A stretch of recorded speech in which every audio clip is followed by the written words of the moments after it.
Greetings and welcome to our daily walk through the scriptures for June the 20th. Your readings for today find you in 2 Kings chapters 1 and 2, Acts chapter 13 verses 42 through 52, and Acts chapter 14 1 through 7, Psalm 139, and Proverbs chapter 17 verses 19 and 21. Now, when I started 1 Kings, I told you I wasn't going to do a huge introduction to 2 Kings or even 1st and 2nd Chronicles because I kind of already did it then. But there are some things to point out as we transition into 2 Kings. As we see at the end of 1 Kings, it's kind of the end of Elijah's story. Elijah has been the prophet of God for many years, and Elijah is a significant prophet. So much so, in fact, that John the Baptist is heralded as a second Elijah. So, the prophet Elijah had an incredible ministry, incredible story, and a fairly contentious one, specifically with Ahab and Jezebel. So when we get into 2 Kings, we're going to see a transition from Elijah to Elisha. And we see a really kind of a spectacular event that happens in that transition. But Elisha, he himself has his own significant ministry, his own significant series of prophecies, and his own contentions with kings.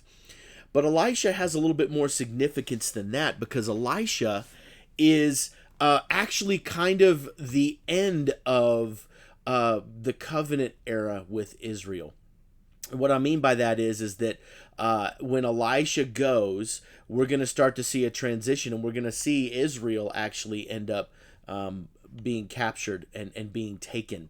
And so Elisha is kind of the end of that covenant era that was started with Moses.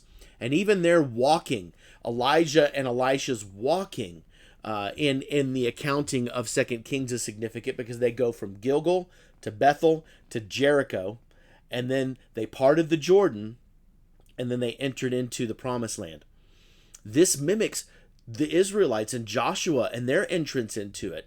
So this is a pretty significant symbolic gesture that's happening here. It's basically showing Elisha as bookending what Moses started. Okay, and so that transition happens with Elijah being taken up into heaven. Now, there have only been a couple of people in the Bible that have not died. Okay. Now, Jesus obviously did die and was resurrected, but that's not what we're talking about here. We're talking about there were a couple of people. One of them was way back in Genesis, and there was before Noah. It has an accounting of one of his ancestors that was just taken up. He was just taken no more. Well, Elijah goes somewhere even more dramatic and more incredible, because Elijah ends up being carried out in a flaming chariot, which is pretty amazing.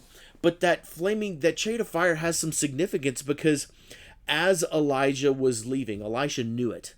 And so Elisha was not going to let Elijah out of his sight. So he kept with Elijah everywhere he went. Even though Elijah said, "Stay here," Elisha's like, "I'm not leaving you. I'm staying with you the whole time."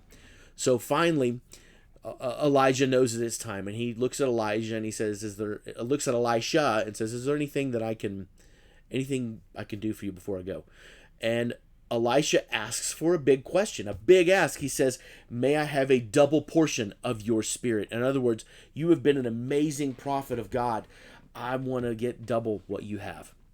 Now, this wasn't done out of ego.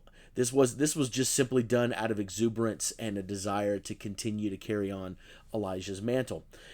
Elijah responds and says, "That's not something that I can promise you, but if you see me go, then know that yes, that your wish has been granted, that your request has been granted by God." And so Elisha gets to see him taken up in the chariot of fire. And we know that Elisha gets this request because what does he do? He takes Elijah's cloak and he strikes the water with it, and the Jordan is parted again, just like Joshua and Moses. And so this is pretty major stuff, because the Jordan can sometimes be a small river, but it can also be a huge, massive river. And so anyway, this is a pretty cool story to see. And then, of course, Elisha heals the water. And then Elisha gets made fun of for being bald. which shows that Elisha has a little bit of a sensitive side for his baldness, because then he what a crazy story. Two bears come and maul all the boys that were giving a hard time to Elisha. And I promise you, from that day forward, nobody ever made fun of Elisha again. Okay, so hopefully that was enlightening. Hopefully that kind of showed the symbolic transition between 1st and 2nd Kings, showed the importance, and now we begin the Elisha ministry, and we see his intertwining with the kings of Israel. Okay, that's it for now. We'll talk more tomorrow.